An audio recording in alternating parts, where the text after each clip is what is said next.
과거의 역사를 통해 현재를 돌아보는 역사 평행 이론.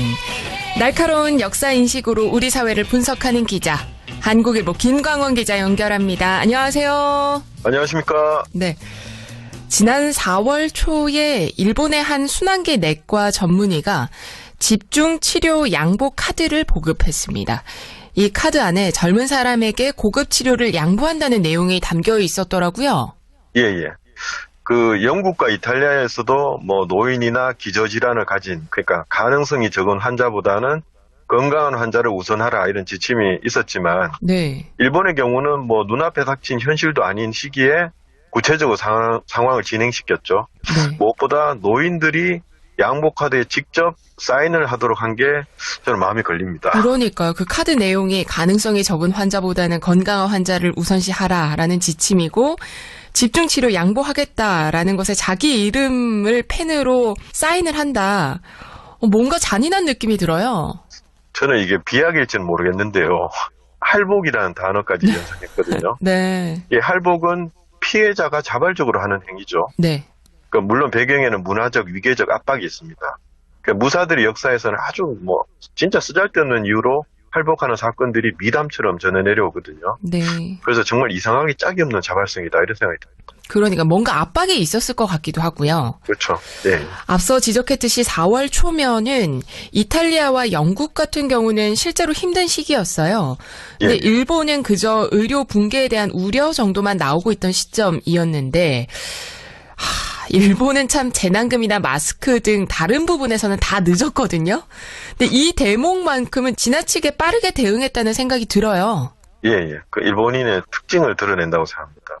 이게 다른 나라들은 의료진에 내린 지침이잖아요. 네. 근데 여기서는 이제 그럴싸한 말로 분위기를 조성해서 노인들의 억지 자발성에 기댄 거, 이거는 결정권자들의 책임 회피를 위해서가 아닐까 하는 생각이 우선 듭니다.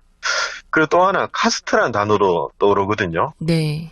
나카니시 신타로 요코하마 시립대학 교수가 일본인들 사이에 존재하는 카스트 의식을 지적한 적이 있습니다. 그러니까 차별의식이 카스트를 연상시킬 정도란 뜻이겠죠. 일본이 사회적 지위가 계승되는 경향이 강하다고는 하더라고요. 그렇죠. 일본인 교수가 실제적으로 어떤 예를 들었습니다. 실험을 했는데요. 네. 중고등학교에서는 화려한 그룹 쪽이 평범한 쪽보다 우위에 있다. 말과 행동 역시 화려한 그룹 쪽이 보다 자유롭고 그래서 지위가 높다고 여겨진다. 하위 그룹의 경우 있는 그대로를 잘 이야기하지 못한다. 이야기를 할 수 있는지 없는지에 관한 격차는 서열에 의해 강하게 규정된다.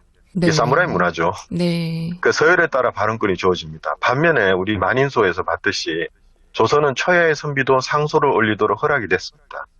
일본은 누가 말할 자격이 있느냐의 문제에 집착하고요. 한국은 말이 옳으냐 그러냐에 집중합니다. 그래서 이런 경향이 진실을 판단하는 데서도 결정적인 영향을 미친다 이렇게 생각됩니다. 그렇죠. 독도 문제 같은 경우에도 사무라이와 선비 문화가 대비된다라고 많이들 이야기하잖아요. 한국과 일본은 뭔가 근본적인 부분에서 좀 다르다, 차이가 있다라는 생각이 들어요. 예. 보편적 시각에서 보면 또 인권보다 효율성을 추구하는 사고방식이 있거든요, 이 사람들이. 네. 저는 위안부를, 그러니까 일본군 위안부를 군수물자 취급했던 역사가 떠오르더라고요.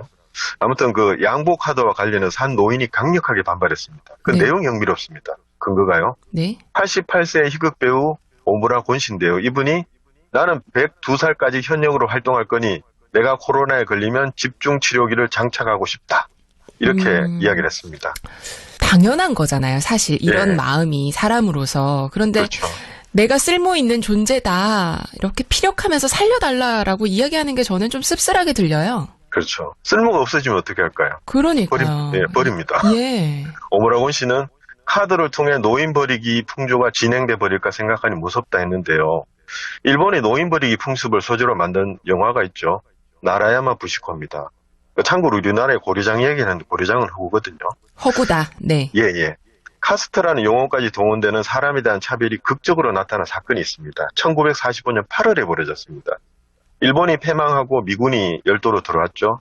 그때 도쿄에서 시민들에게 특이한 주의사항을 내렸습니다. 점령군이 상륙하면 여성은 가능한 외출하지 말 것. 부득하게 외출할 경우 속바지를 두세 겹으로 입고 그 위에 몸빼를 입어 군인들의 폭행에 대비할 것. 그러니까 난징에서 일이 벌어질지도 모른다고 생각한 것 같습니다. 거기서 네. 사실 일본 군인들이 말도 안 되는 짓을 했었죠. 그들이 그렇게 했으니까 다른 사람들도 남들도 그렇게 할 거라고 믿는 것 같아요. 그렇죠. 그 해석밖에 없죠. 그렇죠. 그리고 8월 17일에 새롭게 출범한 내각이 한 발 더 나아갔어요.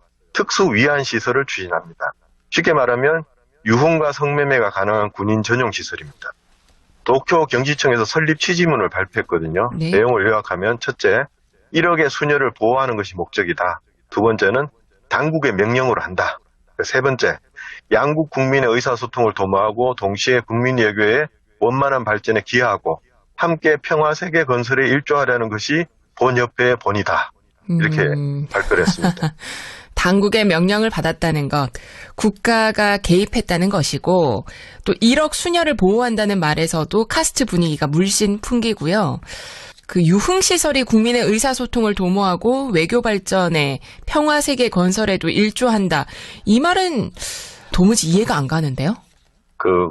말하자면 공립유흥시설인데요. 여기에 갖다 붙인 명분치고는 좀 너무 거창하죠. 네. 그래서 이 사람들은 어쨌든 이분들의 취지를 따라서 설명하면 평화세계 건설을 위해 성매매 여성과 유흥업 종사자를 모았습니다. 근데 직업 여성이 좀 부족했어요. 신문에 모집 공고를 냈습니다. 대부분 어떤 사람들이 찾아왔냐면 중국이나 조선에 거주하다가 빈털터리로 귀국한 여성. 차별이 아주 심했거든요. 네. 공습 때문에 가족을 잃은 여성 등이 왔습니다. 이분들이 그때 상황이 무슨 일을 하든 삼시세끼 그리고 잠자리만 해결되면 된다 이런 생각을 가지고 있었습니다. 그러니까 수녀를 보호하려고 지독하게 가난하거나 가족을 잃은 여성, 삶의 의지와 희망을 거의 잃어버린 최하층 국민을 모은 셈이죠. 네. 이때는 식민지 여성이 없었으니까요. 그래서 이 사람들이 최하층 역할을 했습니다. 그러나 식민지 상황과 좀 다른 점이 뭐였냐면 이 여성들은 자신들이 무슨 일을 할지 알았다. 요 점이 좀 다릅니다. 어찌됐든 강요된 희생으로 평범한 사람들을 보호하겠다라는 발상은 정말 끔찍하고 참 위험한 생각이라는 느낌이에요. 그렇죠. 지금도 그런 생각을 하죠, 이 사람들은. 네. 근데 이 공영 유의시설은 1946년에 문을 닫았습니다. 1946년에 문을 닫았다. 일본 당국에서도 이건 너무했다 하는 생각이 들었나 봐요. 그건 아니고요.